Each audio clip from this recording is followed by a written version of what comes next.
Welcome, fans of the Justice League universe. My name is Sam. My name is Nick. And in this episode, we are going to be gathering our thoughts and getting ready for the Aquaman film that will be opening here very soon. It's directed by James Wan.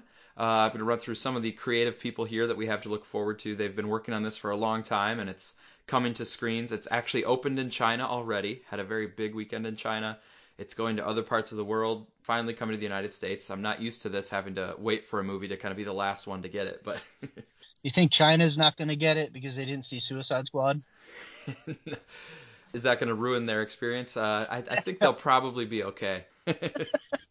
But yeah, James Wan, the Australian director, famous for Conjuring. He did one of the Fast and Furious. He did the seventh Fast and Furious movie.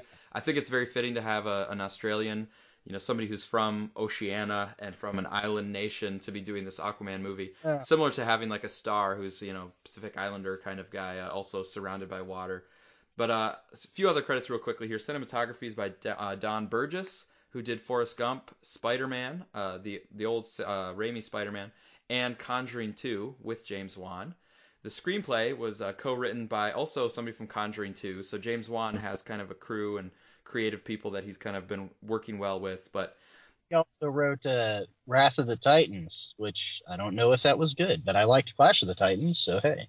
yeah, I think I watched both of those. I don't remember anything specifically, whether Wrath of the Titans was a lot better or the same or whatever, but at least got him going into the field. And he did Conjuring 2 and Conjuring 3 for David Johnson McGoldrick. And that to me is a good sign that he did Conjuring 3, because after writing Conjuring 2, James Wan and others must have been happy enough with his writing skills that they wanted him to do Conjuring 3. Exactly, yeah. And Will Beall also worked on the screenplay. He's from Gangster Squad and did some writing on the show Castle from television. But the story is by Jeff Johns Oh, yeah. of DC fame. James Wan also contributed to the story itself, like the kind of conceptualization of the plot and the characters, and Will Beall. Music, we have Rupert Gregson Williams, who is DC fans might know from this little movie called Wonder Woman. Mm-hmm. So he's now coming over here to Aquaman to do some music. You think he's got any good, Wonder Woman level stings in this? Like, that Wonder Woman theme is just, damn, dude. Yeah, that he inherited from Hans Zimmer, but he used it really, really well in Wonder Woman. Oh, yeah, his take on it's great. You hear it in that movie. Yes, absolutely. Yeah, now he doesn't get something to inherit for Aquaman in the same way, because Aquaman was in Justice League, but I really couldn't tell you an Aquaman like musical cue from that movie, and so I think Gregson Williams here is going to kind of probably start from scratch, so that'll be kind of fun to see what he comes up with, and he can also kind of decide on what kind of musical language he wants for the Atlantean stuff. That's also possible that Junkie XL did something that he might inherit. But yeah, Oh, that'd be cool. Really, Yeah, yeah, if he just contacted him, like, hey, what were you working on before you got fired from Justice League? You have any good ideas for Aquaman? yeah. Anything's better than Danny Elfman, whom I love, but just a bad fit for this. Thanks. Yeah, he didn't have enough time. It was not a good fit. Yeah, it didn't work out. It was very kind of forgettable sort of score, which is very different than the other DC movies that had very memorable scores. But I'm looking forward to this one with Rupert Gregson Williams. I've got confidence in him. And we'll talk about the music some more a little bit later. And I want to also mention the executive producers, because we have John Berg and Jeff Johns. So this is kind of probably their last hurrah for the DC Films division, because they were running it for a little while. But I think they made some key decisions on Justice League that did not turn out very well. And I think they're sort of off on other things now. But Walter Hamada is an executive producer here, so he's more of the future of DC Films. He's now kind of steering the ship. And then there's also a couple people called Deborah Snyder and Zack Snyder who are still executive producers on this film. Hell yes, brother. They casted Jason Momoa. They established the character in BVS, and then definitely, in Justice League, and cast Amber Heard. So their fingerprints are still on this movie quite a bit. If Walter Hamada, can you tell me anything about him? So yeah, Hamada, he was, I think, leading New Line Cinema, which is a branch of Warner Brothers. But he did The Conjuring, or he produced, Annabelle, The Conjuring 2, which has been a very successful franchise, and also, makes Hamada linked with James Wan. Hamada also oversaw the movie It, the one that came out last year, which was a huge hit, a big moneymaker for Warner Brothers. They did a good job on that. Yeah, and I think he also is kind of known for taking something that could have a budget of like 50 to 100 million, but actually spin out like big blockbuster success from it, like widespread success. Nice. So he's kind of bringing that mentality in, or that's the perception, rather than like 200, 250 million dollar budgets. He's sort of like, hey, what can we do, 150 or towards 100 million? Because if you get in that ballpark of around 100 million, you've got a lot more profit margin you can look at. Yeah, and Aquaman looks so good. Like, I mean, in terms of just those undersea battles look incredible. Oh man. Yeah, and that actually goes right into what we want to talk about. So we're going to talk about here in our preparation episode what we're looking forward to in the movie. We're going to kind of quickly go through the characters, and then some of the themes that we think might be involved in the movie. We'll have more to say about that after we see the movie. But then we also are going to have some questions that are on our mind as we head to the theater. So, Nick, you're talking here about one of our first things that we're looking forward to, which is the Atlantean Society going underwater and also seeing what sort of battles, what sort of scale are we going to be dealing with when we get into this movie. How do people live underwater? We will find out, I guess. Yeah, and especially if, they used to live above land and then Atlantis sunk down under the water. How did that happen? Is magic involved? What's going on? Ooh, yeah, maybe we'll get a history lesson.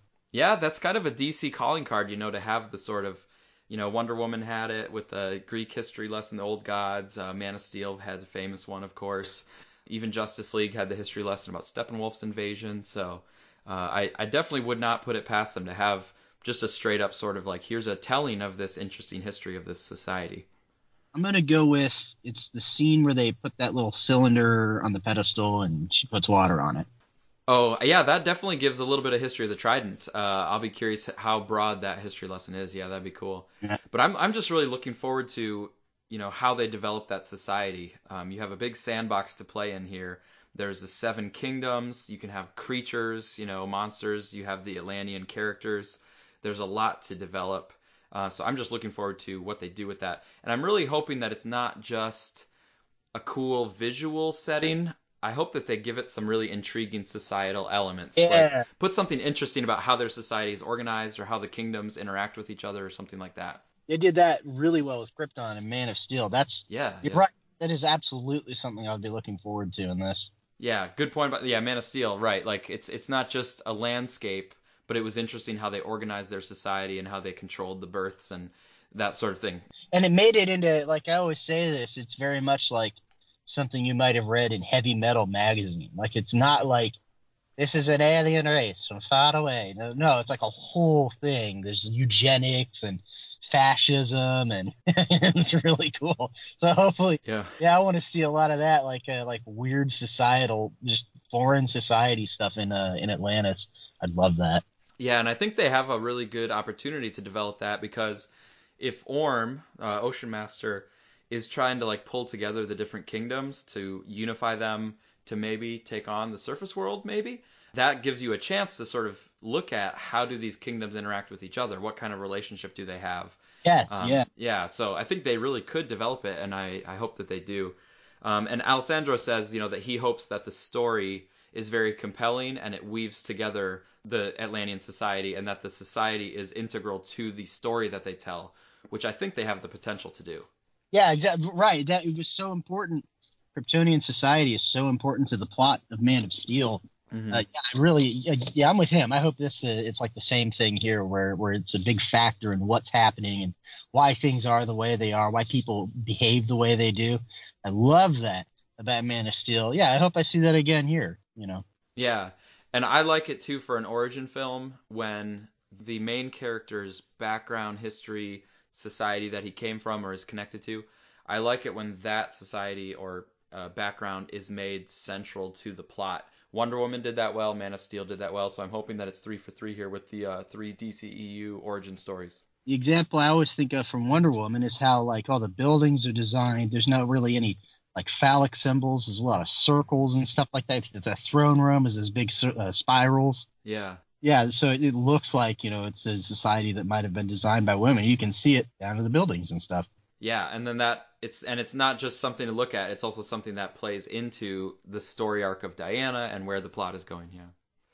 Another thing that we are looking forward to is just to see, how Justice League parlays into the next movie. We had Justice League, we have some mixed feelings about it, but we've got this Aquaman character. We met Mira. How is that going to play forward into this movie? I'm looking forward to seeing what sort of connections are there.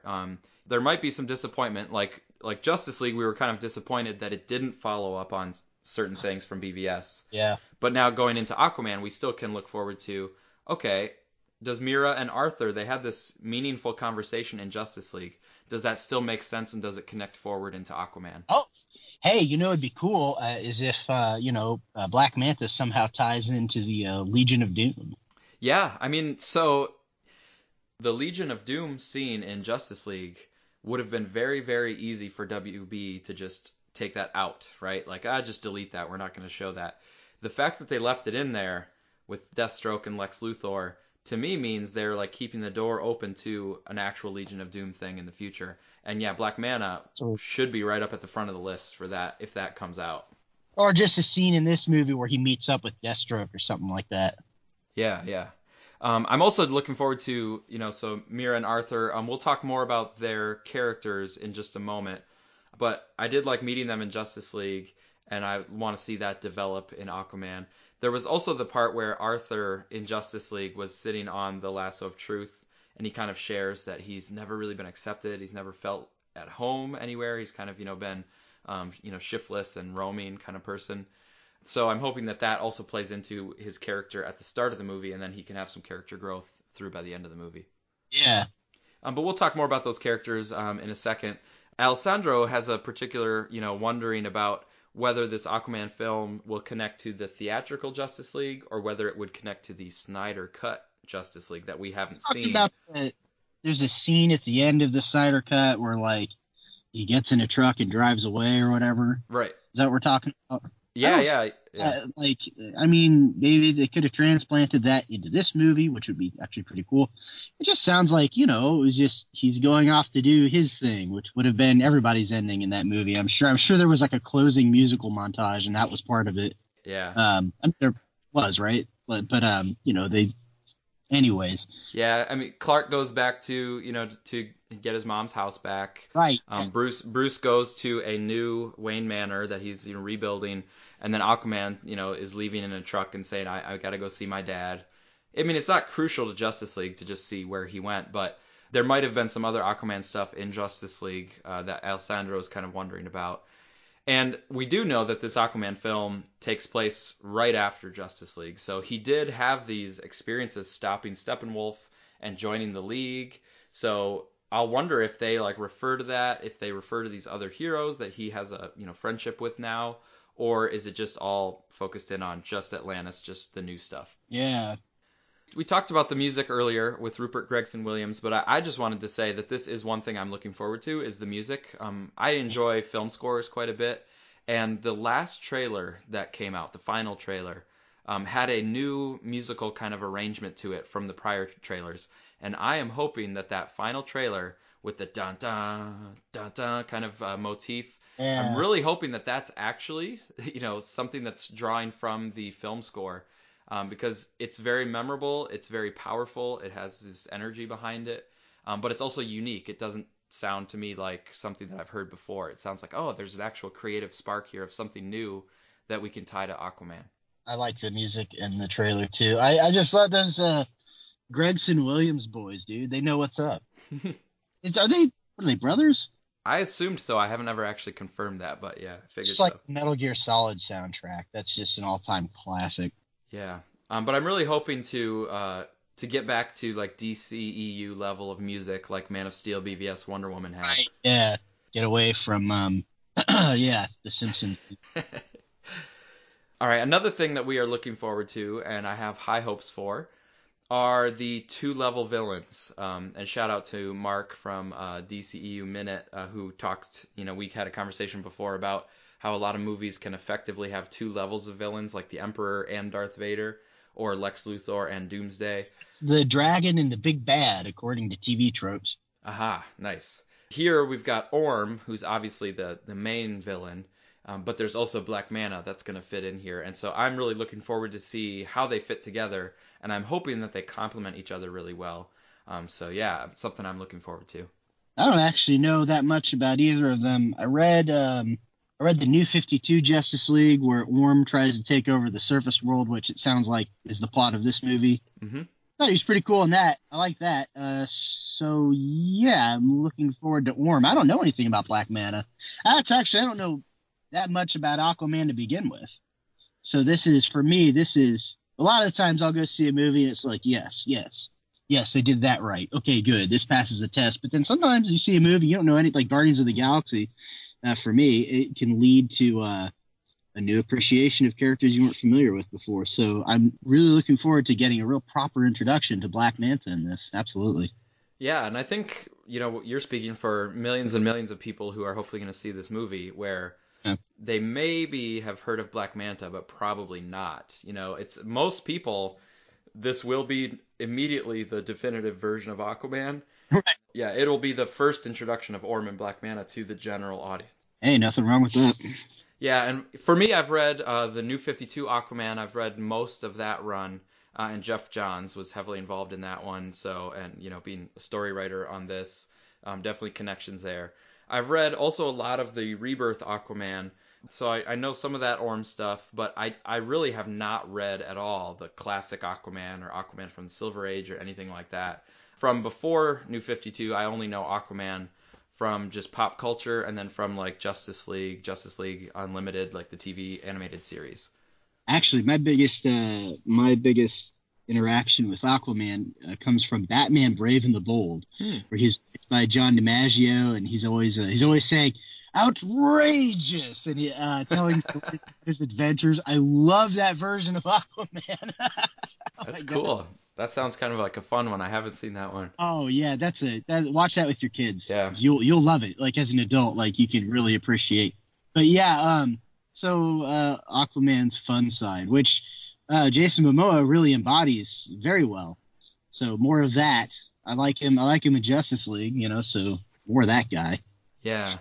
Alessandro is somebody who maybe is a little more familiar with Black Manta than us, but he says he's really looking forward to seeing Black Manta in the movie, especially with the design that they have for his costume, which is like very much like pulled out of the comic books. It really does look, yeah, it looks so accurate. Mm-hmm. That's cool. Bringing Batman's costume to life. They did such a good job with that. It's kind of they're able to go the more direct route than they are with like Superman's costume, which really had to be tweaked for it to make sense in this world. But Black Manta, I mean, yeah, that's basically how he looks. That all checks out. I'll tell you what I'm interested in.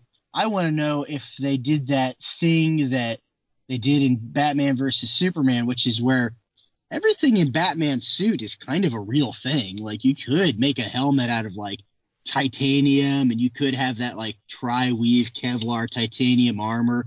All that stuff is those voice things, that's real. You can have a throat microphone and project your voice with like a bass resonance.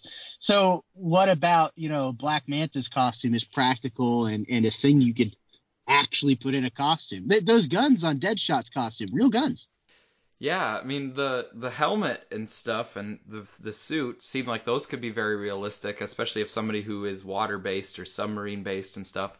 The one thing that I'll have to watch the movie to find out is literally laser beams coming out of your eye holes. Like that's something where I'm like, all right, I'm not sure if that's realistic, but we'll give it a shot. I don't think, yeah, I'm sure there. But again, like as long as there's an explanation for that. Mm-hmm. Whatever. Like oh yeah, I harnessed ancient Atlantean technology that I stole.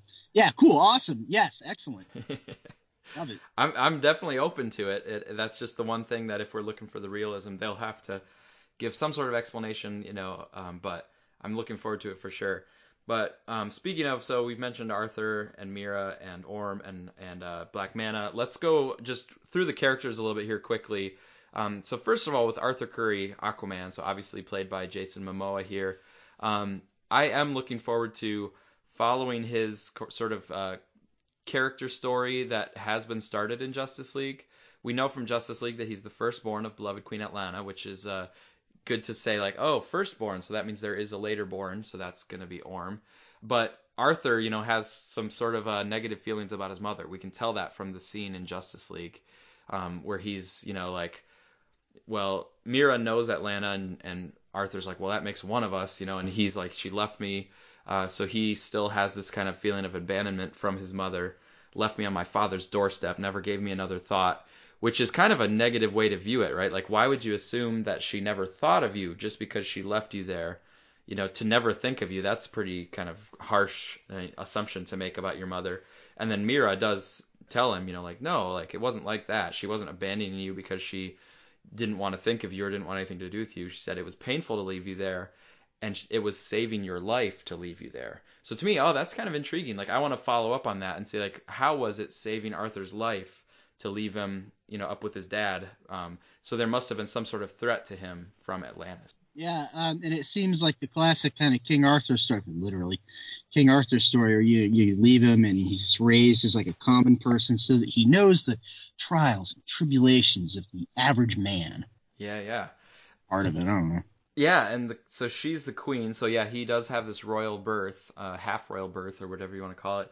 But that means she might have been involved in some sort of throne intrigue, That man, his father, that man is Jango Fett. You will put some spec on that name. Yeah, we're going to get to him. I'm not sure how major of a character he's going to be. He could be a pretty substantial character, or he could be somebody who's sort of like an Act 1 character who's kind of left behind or, later. I think it's going to be one of those key role, 1 or 2 scenes kind of characters, but he's probably going to get some really good lines and good, get a chance to flex his acting muscles. Because Tamara Morrison, dude, can act. Love that guy. Love him. Yeah. Oh yeah. I think he's a great fit, I think, for this character too. But what are your feelings about Jason Momoa as the star, kind of carrying the movie forward? Oh yeah, he could. Yeah, that guy's got star power and charisma. He can carry a movie for sure. Yeah, I think so too. I think he's definitely enjoyable to watch. I think it's good that he is able to bring some of his own personality to the character. Yeah. So I think that works for Momoa at this point. No, it fits perfectly to have him just be a Hawaiian surfer guy. Like, oh yeah, well, yeah, that's him. Yeah. So I guess that's Jason Momoa, and it makes perfect sense for Aquaman. I love that idea. The ocean's so big, you can put him anywhere and have him be part of any culture. So you pick something like, let's hire a Hawaiian guy. Okay, now he's Hawaiian. I mean, it looks in the movie like he's still from Maine or whatever, but, that's his attitude. So. Mm-hmm. I do hope, I think that he'll have a good personality. I do think he'll be able to carry the movie as the lead. And I hope that they give him good character growth. That's the thing that remains to be seen. I know they're, probably going to have something about finding his place or finding his home or finding a balance between the two worlds or whatever. But I hope that they really do draw a good arc, like a lesson for him to learn or a new realization or something. Because for me, movies that have a charismatic, interesting personality as the lead can be kind of fun to watch, but I don't get as much depth out of them as a movie where the lead character really goes through something or ends up in a new place. Yeah, something about Justice League. You have half the characters in that movie. They know who they are and what their place in the world is. Superman knows what he wants to do. Batman, Wonder Woman, obviously they've figured their lives out. And then the other half, you have all these new guys, Aquaman, Flash, Cyborg, and they don't know. And that's what the Justice League gives them, is that sense of purpose and all of that, which is one of the big themes of that movie. So, he's gotten a good jumping off point to really develop his character, and that's probably what we're going to see in this movie, is him really become the Aquaman. Now there's an Aquaman. The other lead in the movie I'm also excited about quite a bit is Mira, played by Amber Heard. And Amber Heard talked about in the behind-the-scenes video that Mira is no damsel in distress. Yeah. She's a strong, badass, empowered superhero. And I am really looking forward to this relationship between the two, where there can hopefully be some good, relationship building and good romance between them, where it's a meaningful sort of them coming to understand, appreciate each other in, deep ways. But I like it that there's this movie where it's actually Mira with her, hydrokinetic superpowers and right next to Aquaman, and they are heroes together. Because in superhero movies, a lot of them, there's a hero and then their love interest is a human usually. Like he's somebody that's not on the same level as them. And this will be people on equal levels going through something together and also can have that love relationship like that. Yeah, that's a good observation. Yeah, love to see that. On a much more surface level kind of thing, just Mira's powers I think are going to be kind of unique, to have her manipulation of water and then when they're having battles, how she can use that in different ways. I think it's going to be a new sort of power set that we haven't seen in superhero movies so far. She also seems to have a lot of Arthur's durability as well. We were talking about that scene where he's in Batman versus Superman. We see him in the Tonga Trench, and so we know that he can survive at this extreme pressure. But you have to wonder how much of that. Obviously, a lot of that's his physicality because he can get smacked in the face by Superman and just be fine. Mm-hmm. But also, a lot of that is the ability to control water and water pressure. So, I wonder how that extends to Mera. Well, we see in Justice League she does get smacked around pretty hard by Steppenwolf, and yeah, she has like a laceration, but she still is walking around and talking and just fine. Yeah, you'd have to have some kind of fundamental structural difference in your body if you're living underwater, pretty much no matter how far under, as long, past a certain point. And yeah. They're clearly pretty deep down there. So, yeah. Again, there's weird, nerdy math questions that come into the DC movies. I love it. Yeah. I also just like the visual kind of thing where, like in Justice League, when she pulled the water away, which caused Steppenwolf to like fall down, and she used that as a fighting tactic. I just like the potential that she can do with this water manipulation. Was that in that deleted scene, the previous thing, or is that in the movie? I forget. That one is in the movie when Steppenwolf is coming to take the mother box from Atlantis. Yeah, and Steppenwolf is kind of trying to move through, and then all of a sudden the water disappears around him, and then he starts falling down, and then she like smashes the water back on him. So, there's a lot of just different tactics that she can use with this water. In terms of Mira's kind of history, we get a little allusion to it in Justice League. She mentions that her parents fought in the wars, and when her parents were doing that, Queen Atlanta took in Mira, like under her wing. So she's kind of like a foster child or a stepchild sort of thing, or sort of mother-daughter relationship, but not officially. But it's interesting to hear about, like, okay, Mira has these parents who were in the wars. Were they like generals and leaders in the wars, or what was their relationship? What were those wars? Was it between the kingdoms of it, different kingdoms underwater? So it'll be interesting to kind of hear where she came from, what her relationship is with Atlanta. That can be an interesting backstory as she goes forward. And then also one other thing is Mira's hair is a different color now. I don't know how you feel. Like in Justice League, it was a little bit, more toned down. And now James Wan decided to really bring out her hair. I mean, it is kind of like the comics. She does have pretty bright, pronounced hair in the comic books, but that is a difference from Justice League. That kind of annoyed me at first. Not really the change, just the scale, the hue that the hair is at to begin with and now. But watching these trailers, you see also that, like, Orm, people of Atlanta, they all have these unnaturally bright hair colors. And that probably has to do, like, they're underwater. They don't get a lot of light, right? So, Again, that's another indicator that they might, there might be this, not a focus, but how the reality of, like, living underwater or being a Superman or being Wonder Woman or whatever affects your life and how you look and the actions that you take. I'm glad to see that. That seems like a real clue. Like, if you had a civilization that lived underwater in darkness, well, at least not pretty, without the sun, their hair would be a lot brighter. So yeah, that checks out.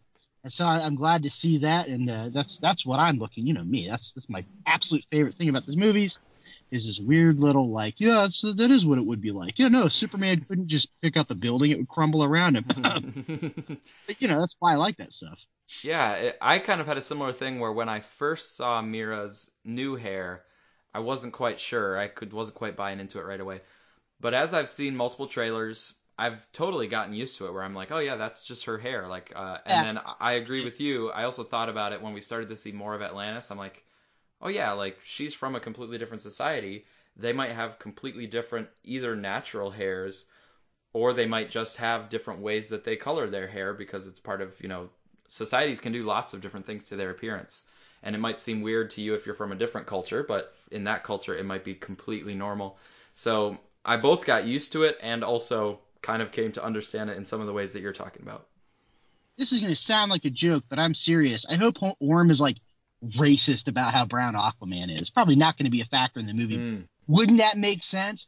You're not genetically pure. I mean, honestly, the times it's relevant, but like that would be kind of a cool little detail. But yeah, like I for me, I think it's just like a natural. It's probably like a nature thing. And yeah, this is a difference between the two movies. It doesn't really bother me. Justice League, if nothing else, is a movie of idiosyncrasies. So one. That's maybe the least of our kind of continuity problems is just her hair color slightly. Right. Especially because anybody can color their hair at any time, so there's not even any actual discontinuity. But right. But you mentioned Orm, the possible racist, also known as Ocean Master. Oh yeah. He's being played by Patrick Wilson. Hell yes. Patrick Wilson has a relationship with James Wan from the Conjuring movies, and also Patrick Wilson having worked with the Snyders before. So he's definitely a known commodity, a strong actor. What's your feeling so far from having seen him in the trailers, and just what you're hoping for from him? We don't get much of him, but I know that Patrick Wilson's a really good actor, so I'm not even worried. Like, I'm just excited to see what he does with King Orm. Yeah, I agree. I have confidence in him. I do like the look of the character with the hair pulled back and, like you said, kind of the pale thing. I like that even though it's Patrick Wilson, he clearly has a character design that's unique and memorable. Yeah, very Draco Malfoy, very creepy, handsome. And the Malfoy angle could work on if they do go with racist, like you're not a pureblood kind of thing could work out. Quick little history rundown. Like you said, I'm not a super expert on Orm or Ocean Master, but I do know he was created in the Silver Age, like in the 60s, and he was at the beginning Arthur's half brother, but originally he was the half brother on the human side. Oh yeah, which is to me kind of weird to think about, rather than like having this Atlantis connection from birth. He's a half-brother on the human side. But then post-crisis, so in the 80s, they reworked his backstory where he now was like from Atlantis, but he was like a wizard offspring, something like that. Like I said, I haven't actually read that Aquaman stuff at all. But he had this kind of magical backstory and came from Atlantis. But what they're drawing on here, and the one that I know the best, is the New 52 from 2011 onward reboot in the comic books. Jeff Johns gave Ocean Master a new origin story. He made him Arthur's half-brother, but he's the half-brother on the Atlantean side. Mm-hmm. And I'm just like, of course. Like, that's what he should have been from the beginning. To me, it just makes so much more sense if you're having conflict with your half-brother that he should be the Atlantis half-brother. Yeah, that's classic, like royalty, Game of Thrones, actual real-world history stuff. Perfect. Yeah, so I think that's really good. You mentioned already the Throne of Atlantis story, which I think is volume 3 probably of Aquaman. It also crossed over with Justice League a little bit in the New 52, written by Jeff Johns. But Throne of Atlantis, that's definitely a graphic novel that they're drawing on quite a bit here. I'm sure there'll be a lot of differences, but there's going to be definitely a connection there. So a little bit of spoiler here if you don't want to know anything about it going in, but skip ahead 30 seconds or so. In Throne of Atlantis, Orm riles up the sea kingdoms and he kind of gets them together, and there's some events that happen that get them fired up to actually wage war on the surface dwellers. Like, we are going to kind of wipe them out and the earth will be better for it. So, and there's kind of this, echo angle to it of the surface dwellers hurting the earth. So then you end up with this big battle between like the Atlanteans and everybody coming out of the sea and the water hitting the cities and the coasts and that sort of thing. So it's a good premise for having a pretty big sort of threat to the world.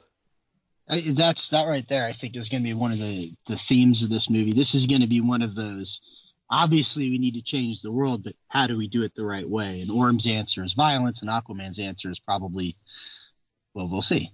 Yeah. And James Wan on Twitter recently did say that Orm is kind of an eco-warrior at heart. Right. So he is basically like, his heart is broken if he sees pollution in the ocean or the oceans and the ecosystem not being taken care of. So that is part of what James Wan is feeding into this character. And that's exciting to me because that seems like it has the makings for possibly a very compelling villain. Somebody who is sticking up for the earth, for the oceans, and for his people against what he sees as like a threat to them. So that could be a really interesting villain. Yeah, and actually it's got me wondering about Black Manta, because I can't can't remember. Like he's I can't remember if he's like Black Manta is like pro pollution or like an eco terrorist. I don't remember. So I'm trying to figure out what their relationship would be. Because if Black Manta is a guy who doesn't care about polluting the ocean, maybe then you have like a three-way hate triangle. That'd be fun too. Hmm. Yeah, that could be I don't. interesting. Yeah, like I said, I've only really read him a little bit in Rebirth when he had kind of a personal vendetta with Aquaman because of, I think, Black Manta's father. Like Arthur might have been somehow involved in Black Manta's father dying, and so he like has this revenge that he wants against him. That's in Rebirth. It might not at all play into the movie here. It'd probably be better if they tied Black Manta into the he's taking sides in this war, or maybe he's like a human that the Atlanteans have sort of like hired to stir some things up for them. So he's maybe sort of being like a double crosser on his species to like work for the Atlanteans, or I really don't know. We haven't No, seen enough. that is exactly what it's going to be. He's going to be like like an agent provocateur. That's exactly what it is. You nailed it. Yeah, because that I would think you stir. actually It would kind of stir up, make the conditions for waging war. exactly. Yeah. No, you're right. Damn, this movie is going to be good. Damn. The other thing I was going to say about Orm is one thing that's kind of interesting is there's sometimes a rivalry between Orm and Mira. So, like in the comic books, Orm obviously wants the throne. He's, the half brother on the Atlantean side, so he has a claim to the throne. But Arthur is the older brother, so Arthur has like a claim. So a lot of times it's just this like you said, the kind of classic brothers dueling for the crown sort of thing. But also, Orm can have a rivalry with Mira, and that's actually happening right now in the comic books. Mira is the queen of Atlantis currently in the comics, but Orm has kind of like found out, wait a minute, Mira's queen, like that's my crown that I'm supposed to have, so they can kind of have a rivalry. And I think that could play into this movie because Mira is the one who knew Queen Atlanta. She's the Atlantean connection. And so she would be the one down there that knows Orm, and they've probably had drama and tensions in the past, and that could boil up now into the sort of fever pitch of invading the surface world. Yeah. So I like it where you can have the brotherly dynamics of Orm and Arthur, but you can also have the dynamics of Mira and Orm, who have probably had a history of tension and drama, playing off each other too. We talked about Black Manta a little bit. He's played by Yahya Abdul-Mateen. Like I said, we haven't seen a lot from him in the trailers, or not at least from a story perspective, but he looks good in the trailers, I can say that. It looks so cool. Gonna sell a lot of toys, I think, for that one. Yeah, it's got to be some like, I don't know, it's going to end up being like space age armor. Because that armor, that's so that he can go to depth. That's so that he can get down really deep in the water. I think that's why it's like that. It's kind of like that clunky old, it's obviously where his design comes from, is with the big globe helmet, those deals. So obviously it's like a modernized version of that. So something going on with that. Sorry, I'm still thinking about the technology. But yeah, I'm really looking forward to Black Manta in this movie. And again, I just like that we don't know much about him based on the trailers. Love that. Yeah. We know he's got a few other people with him on his crew, but it'll be cool to see how they fit into all of it. We also, just a few other characters that we'll mention here. Queen Atlanta is played by Nicole Kidman. So we're obviously going to see, in a flashback form, we're going to see her as the mother of young Arthur. She's going to have some sort of relationship with the father, so that'll be interesting to learn about. But then for some reason she leaves them and goes back. So she's going to be involved in Arthur's, beginnings, but also with the early drama with Atlantis. So I think she'll be kind of a linchpin character for the overall plot and the history. Yeah, obviously she's gonna. Yeah, pretty much. I don't know. I don't have anything to add here. I'm just looking forward to those fight scenes.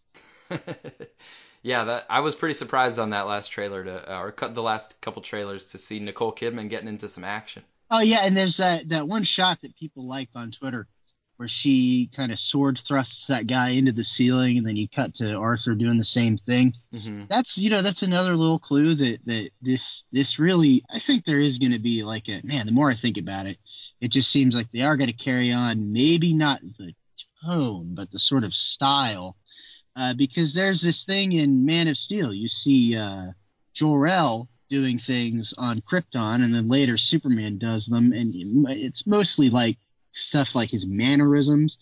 Well, I'm trying to think if you see any fight stuff You know what I mean? They want to show you they're not just, ideologically or whatever, personality wise, similar to their parents. There's a physicality to it.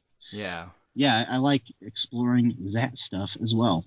Yeah, and it looks like they're going to do that with young Arthur's training and then older Arthur too. Like there's some physical movements that he's going to learn earlier and then they're going to come back later in the movie that he's able to use those. So I do like those visual, physical kind of connections. And that actually brings us to Volko, who looks like he's going to train Arthur when younger Arthur finds out about his Atlantean heritage and then gets trained and does that. That's Willem Dafoe is going to be the lead character for that. It might be a kind of like Antiope character from Wonder Woman, where it's not the parents, but it's a sort of surrogate uncle sort of thing, and does go through this training. So that will be fun to see. And I do like the echoes of the DCEU. In Man of Steel, we saw a very young Clark being born. We saw a young Clark kind of learning the ropes, learning some lessons from his father, and then going into his first adventure. Wonder Woman, same thing. We saw her young, we saw her getting trained, then we saw her going into her own adventure, and I'm looking forward to that here with Aquaman. And Volko is going to be central to that, and he's a character from the comic books. We'll see how he plays into the plot. Like, we see that he's going to be a mentor and kind of train Arthur, but how does Volko feel about Orm, or how does Volko feel about Mira, and what's his relationship there? I'll be interested to see how he fits into the whole dynamics. I'm something of a magician myself. No, nothing. Sorry. I don't really have anything to add about Volko. I just like Willem Dafoe, and the DC like mentor characters are all pretty cool.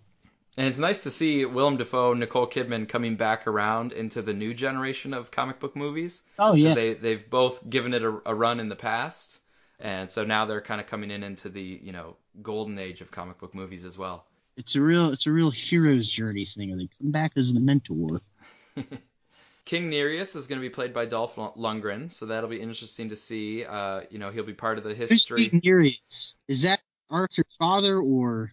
Well, it would be Queen Atlanna's husband, I'm assuming, but that would not be Arthur's father. Yeah, it would be like his stepfather, I guess. Yeah.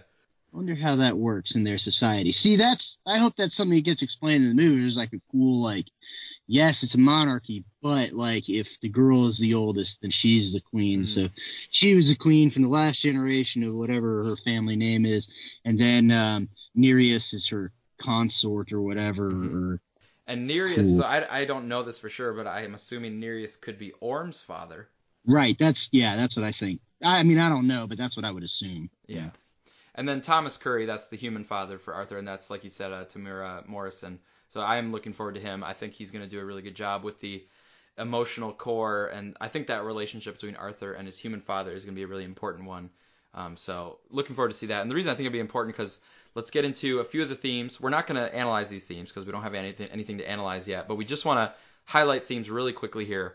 One of them is just this theme of Arthur grappling with two worlds. And what does it mean to be a person of two worlds? You have kind of two cultures that you could be drawn to, and it's something that a lot of people go through in their lives. They're thinking about, how do I balance, the connections that I have to two different societies, two different cultures.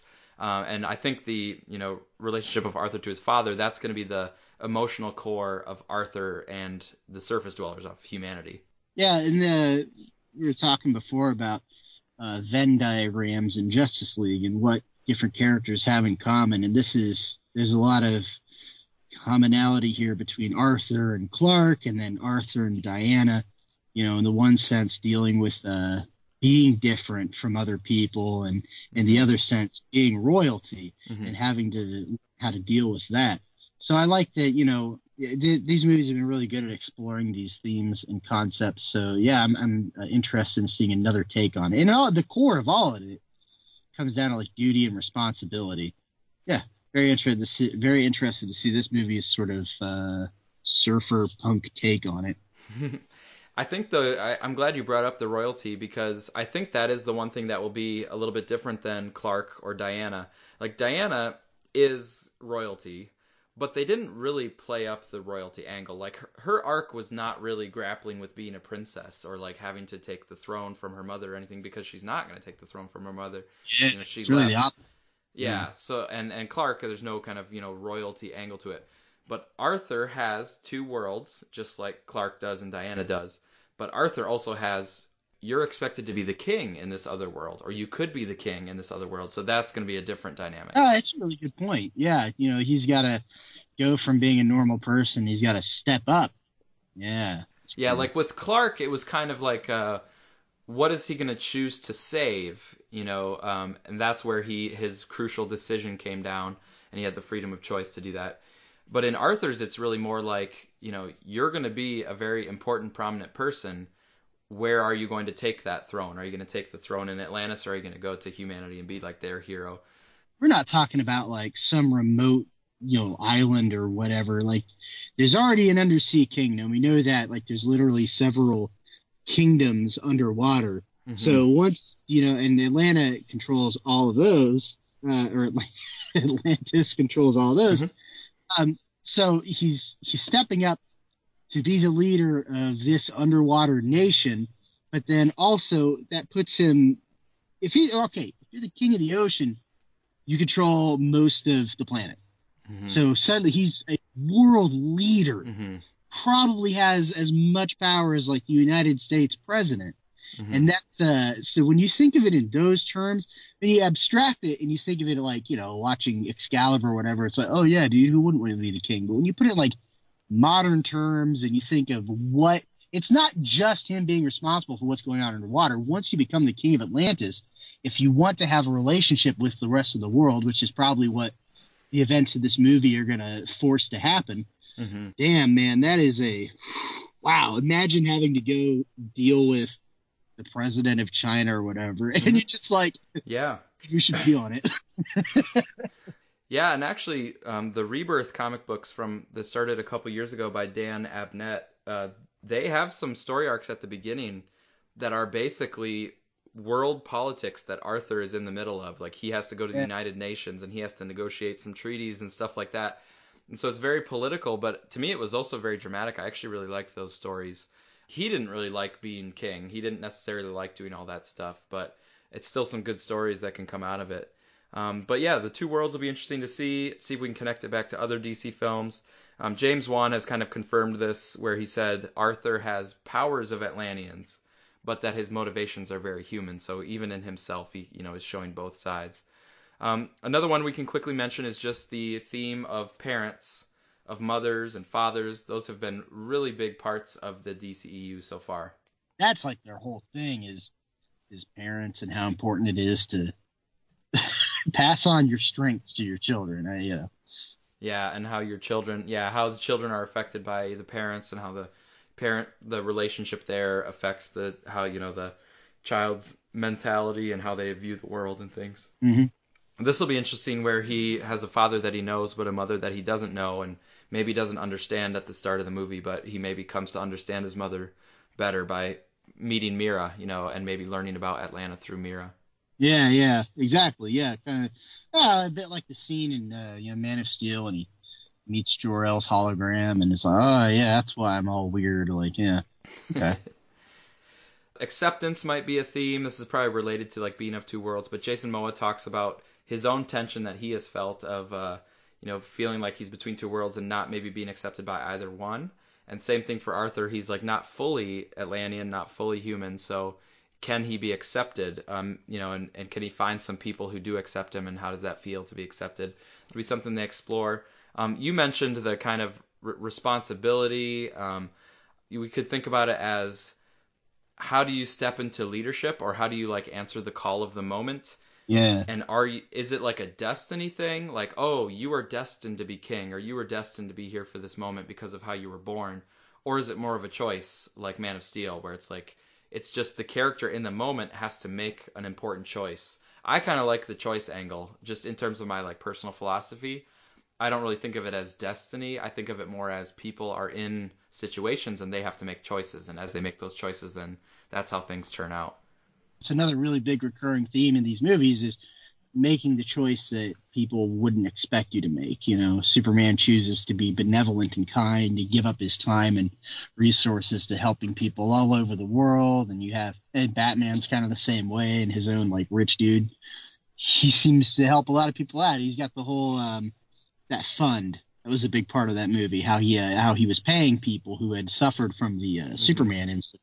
In Hmm. Suicide Squad, you see that as well. That's a huge key thing in Suicide Squad. Right? It seems like it may have been bigger in the hashtag release the air cut, but just the like Harley choosing her friends over. Actually, yeah, that is Yeah. in the Yeah, I hashtag. think it's there. Yeah, like, they're being forced to do this mission because of the bombs in their necks.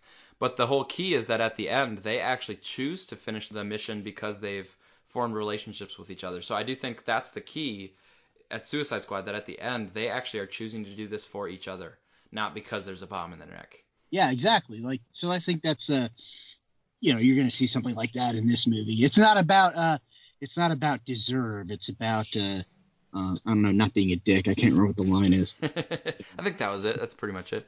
But no, it also relates to this other theme that I think will be in the movie because I've seen it explicitly mentioned in the trailer: kings versus heroes. And Arthur says, "Well, what's greater than a king?" And then she says, "A hero." And I like that idea of a king is just the leader because they were born into it, and they just get this position because they are in that throne. But a hero is somebody who is defined by their actions. Like, you're a hero because you act heroically, because you do something amazing to help other people, or to save the day. So for me, I think this movie could embody that point, that actually being a hero is greater than being a king. A king is just kind of luck of birth, you're born to a royal family. But a hero is something that any of us can do, and it's defined by our actions, not like just by where we were born. Well, heroism is a burden. I can't remember there was this philosophical discussion about like what a hero is and like what you're playing a part in a moment in time, and you don't Hmm. really get to, you choose to play that part. You can always walk away. But once you have stepped into that role of stopping this or enabling that, you become you're like this mechanism in history. You stop being a person and you start not so much representing something. You are the instrument Hmm. that makes something happen, and that is the difference between like being a king and a hero. I'd be very interested to see if they go into this idea in the movie on some level. I think that line kind of indicates that they would. But Hmm. just like you said, there's a difference between like, oh yes, I am the king now. Father has died, Hmm. versus I have to be here for this moment and take. Hmm. Somebody's going to like, but I'll do it. Like I'm strong enough, and in history, you are the fulcrum on which history tilts, and that's Hmm. depending on the scale you're talking about. We're talking about superheroes, the greatest scale. Gods really like they're really trying to get that across in these movies. There's a lot of talk about gods in these movies, and I like, Hmm. yeah, I think that's hopefully that'll be a big part of this. Just I really hope they go into that. Yeah, I hope so too. And the Rebirth comic book's actually pretty recently, so I doubt that this was an inspiration for the film, but it's probably just Dan Abnett like tapping into the same creative space of kings versus heroes. I think it was in the early part of 2018 in the Rebirth comics of Aquaman, there was explicitly this theme of Arthur was not the king. Mira is the queen now, and Arthur is actually kind of off to the side doing. Well, actually, this guy Cormrath like takes over. So, but anyway, Arthur in the comics is not the king of Atlantis any longer, and he's actually kind of like down and out for a while, and then he starts to kind of like answer the call and come back when he's needed. And then there's this whole kind of question in the comic books of, okay, Arthur, you're back. Are you gonna like try to take the throne back? And he's like, no, I don't really want to be king anymore. I don't want to like take the throne back. Maybe I shouldn't be here at all. But then he kind of realizes like, oh wait, I am needed to be a hero, and I can be a hero without being king. I can actually do something here, and I don't have to go all the way to the top to try to like sit on the throne. So that was in the comics, and it was handled really well. I liked that story, and it's a good theme, and I think they can even do a great job with it in the movie as well. But Nick, let's go here into our last little section. Let's talk about the questions that we have going into the movie that we're gonna look for the answer. Right on the first time we see it. A few that I'll just mention quickly that I have going into the movie is: will I buy the Mira Arthur romantic development? I want that to be a good relationship that's well developed and has good grounding in personal, realistic kind of character things. So I'm hoping that they pull that off well. On the villain side, a question that I have is: will the villains, and there's 2-level villains of Orm and Black Mana, will that rise up to the high level of General Zod, and to me, like to the level of Lex Luthor, who I think is amazing. So I'm hoping to have another villain that's up there at that echelon. That'd be cool. So I'm hoping for a good romance between the lead characters, and I'm hoping for a really good villain. And my question is, like, are they going to pull that off? I don't know, there's not really any way of telling now, but sure, I mean, people seem to like it in China, and, well, we're going to go into this, but as long as, there's a uniformity of vision from the start throughout the entire creative process of this movie, that's how you get good characters and stuff. One of the big problems, like it sounds like the villains in Suicide Squad were really well developed until you changed who the villain was, and then you changed how the ending played out and all that, and then they kind of lose what makes them interesting. Like, people don't like, I think Enchantress is cool, but people don't like Enchantress. She's pretty underdeveloped as a villain. Yeah, and I think the whole heart thing and stuff might have been just like added in reshoots. So yeah, like you can't have your central villain be sort of like cobbled together in post-production and stuff. And not really have like a perspective beyond, they used to worship us, now we don't, so we'll kill them. Like, oh yeah, that's pretty bad. Like, and then Ares is the same way in Wonder Woman, which obviously, like, you're building to a bigger theme there, especially if that was carried over from the original version of that script where it was Steppenwolf, and that is the idea, because that is kind of Steppenwolf in Justice League. That's like 3 villains now, who their thing is, I used to be in charge, now I'm not. And actually, damn, I guess that also applies to Zod too. Okay. It's clicking into place, talking about it.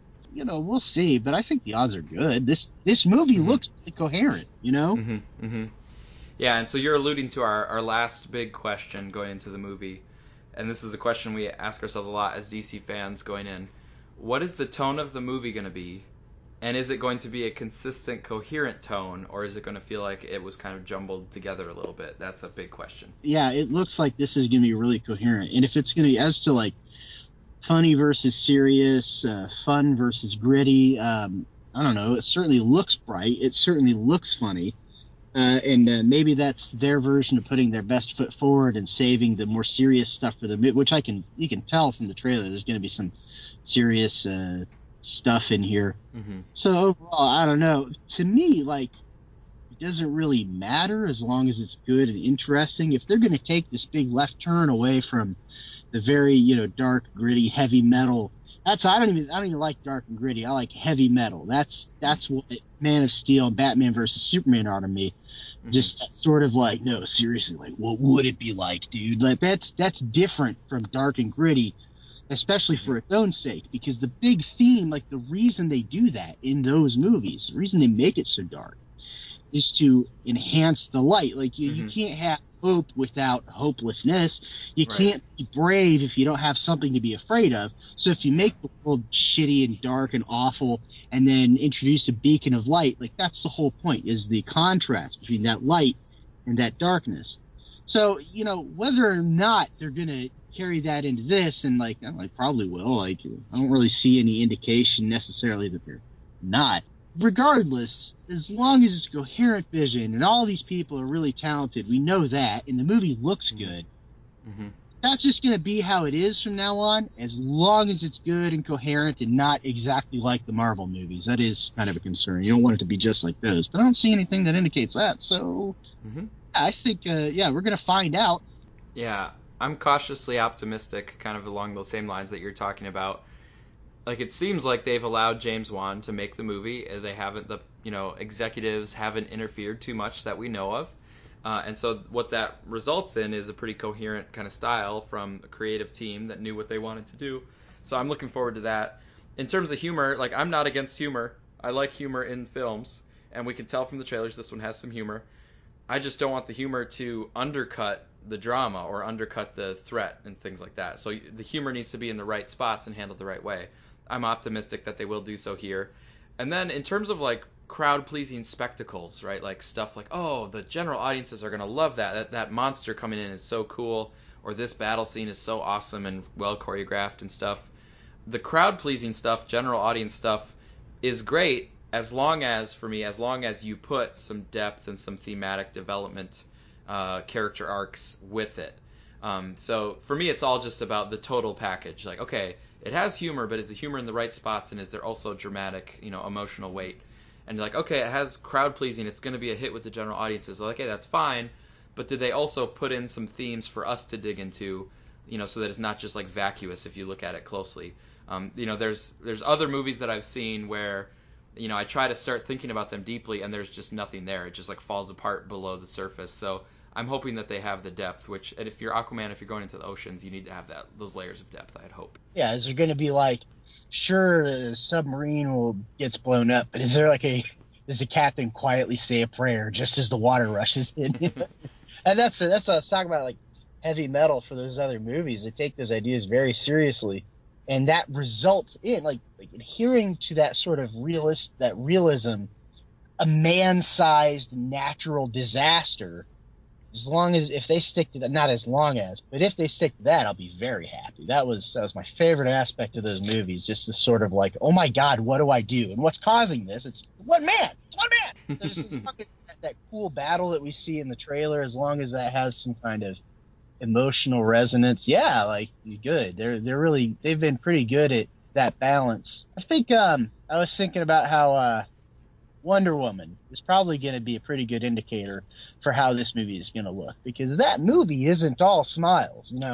It isn't all like fun and laughs. Like there's a lot of grim shit in that movie. It's about World War I, and they embrace that. Mm-hmm. So I think that's going to be the best indicator of how this movie and Shazam are going to look, with that sort of, the world is this way, but it doesn't have to be. And not everything is horrible and awful. Like even the world as it is now has a lot of beauty and wonderful things in it. So just explore that, Aquaman. Mm-hmm.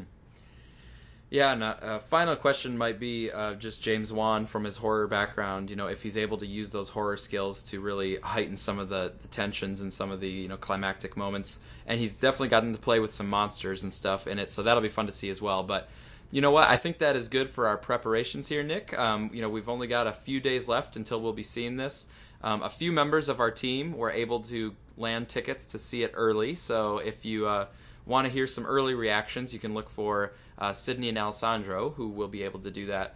But the rest of us will be with, the population, seeing it about, on the 20th or 21st, so coming right around the corner. So, Nick, we will be, the next time we're talking about Aquaman, we'll probably be actually analyzing the first few scenes of the movie. I'm so excited.